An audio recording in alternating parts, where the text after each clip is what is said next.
Hey everybody. This video is about basically showing off these demos that I found in my series of files that I was actually looking for the Half-Life 2 alpha files, which I should have somewhere, but what I ended up finding was a demo. Let's open up the RAR here. I'm actually gonna share this. Let's see here. Add a window. Grab that window. So this RAR that we have here is the original RAR that I sent to the Half-Life 2 Done Quick team back in 2004, end of 2004. These two demos are the first demos of, as far as I know, the first demos of flying in Half-Life 2. Flying being prop flying, where you in the old engine, the prior than 2007 engine, you could just put objects underneath your feet and just hold on to them and just keep jumping so you could fly. As far as I know, prior to showing them these demos, they weren't planning to use flying. Like, I guess they didn't realize how simple it was to fly. Like, there wasn't any trick to it. I remember them specifically explaining that they knew about it, but I guess they didn't realize the potential for it. I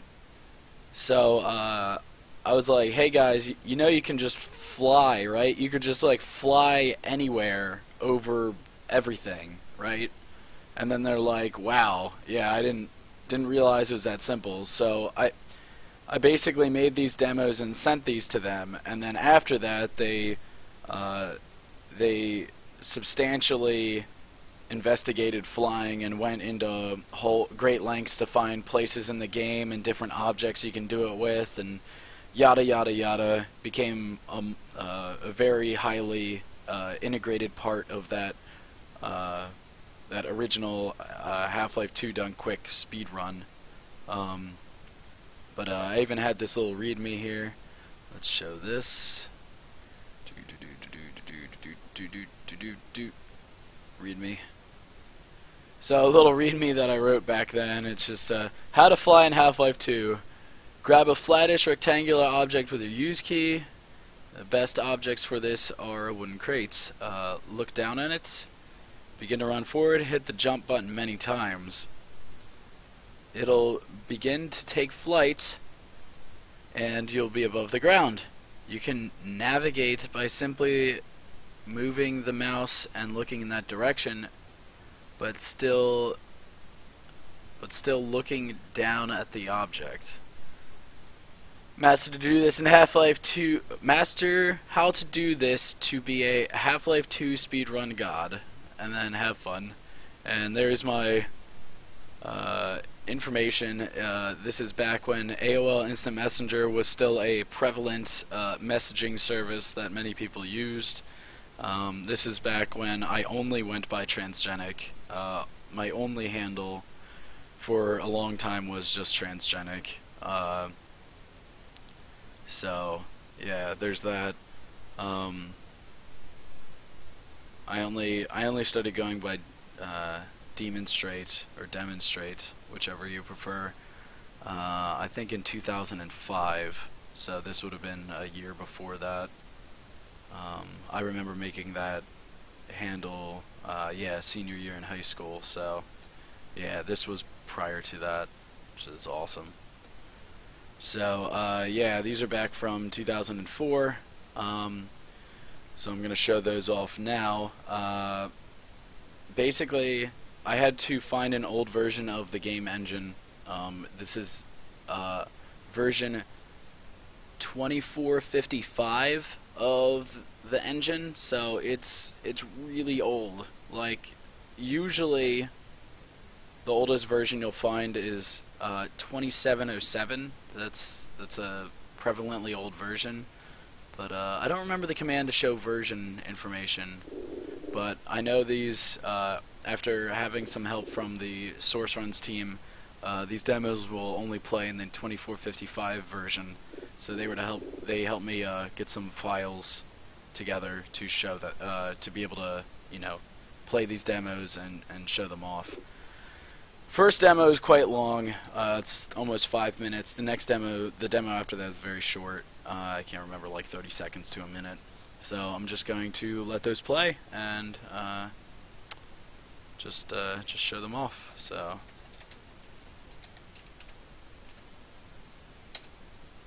let's put up the demo UI also, so you guys can see that. Once the game actually feels like loading. I did change my video settings, so maybe it won't like that.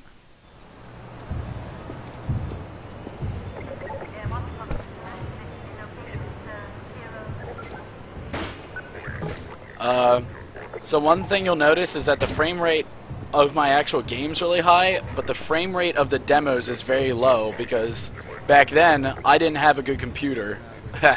So the demos being recorded were probably significantly lower frame rates, definitely under 60. So when you record demos, the frame rate is involved in those demos because it can only store the information for whatever frame rate you have.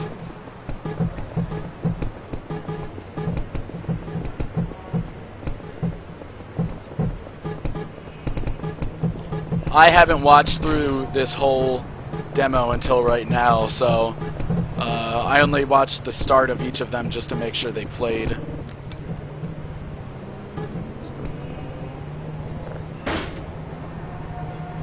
But for me, I remember doing this. Like, I remember being in this area and figuring this stuff out. And this is all by hand. This is me like mashing spacebar and everything. I wasn't using scroll wheel. I wasn't doing anything. I was just mashing spacebar.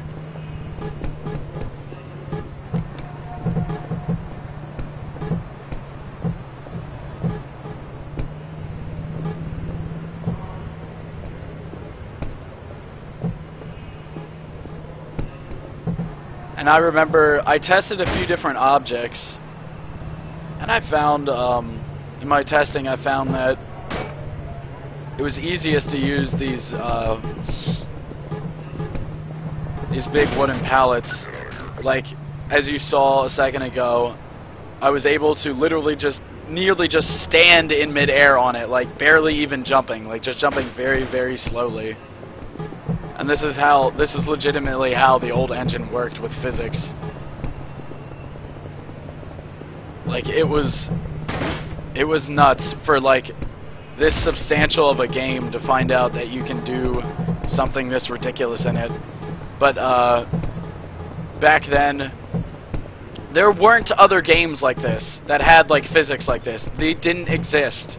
So, this was a whole new thing for games and for speedrunning and for everything. To, like, experiment with physics in a game.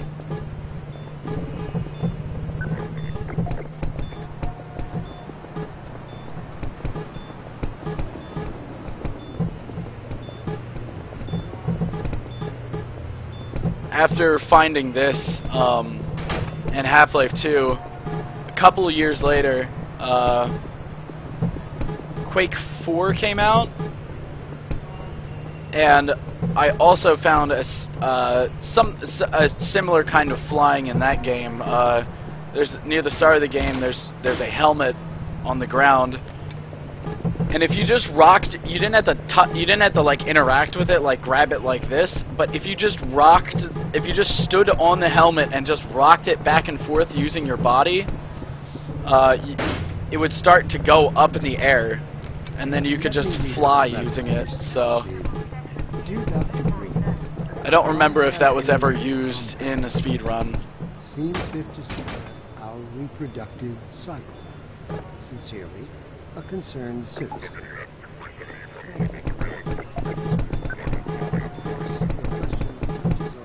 Basic biological impulses, and all its associated hopes and fears for the future of the species.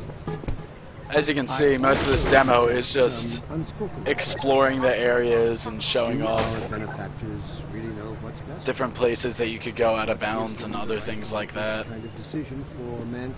I didn't really have a finesse back then to make good demos. Rather than try to answer every possible question you might have on the course. First, let us consider the fact. So there's the first demo. Let's play the second one. This one, there seems to be a problem with the ending of it, so the demo just kind of stops.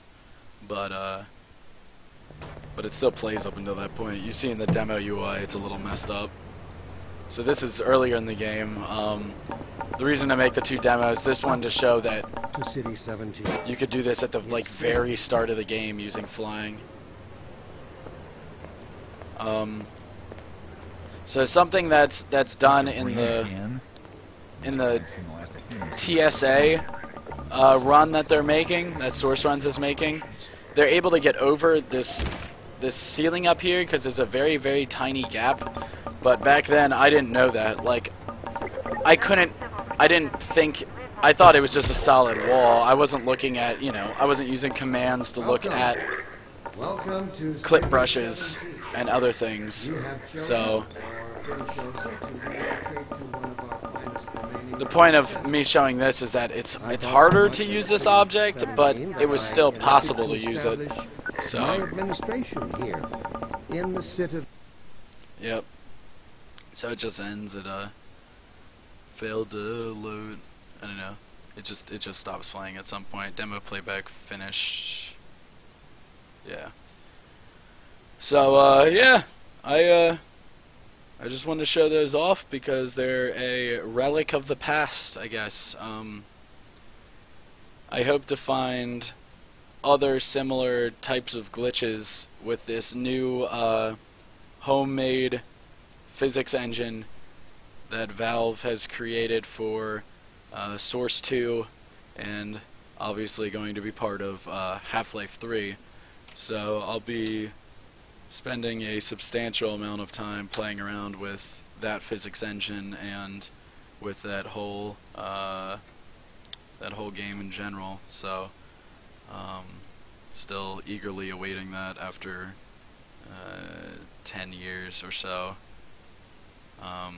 But yeah, so that'll be a good time. But thanks for watching, guys, and hope to make another video, more video game videos soon. So see you around.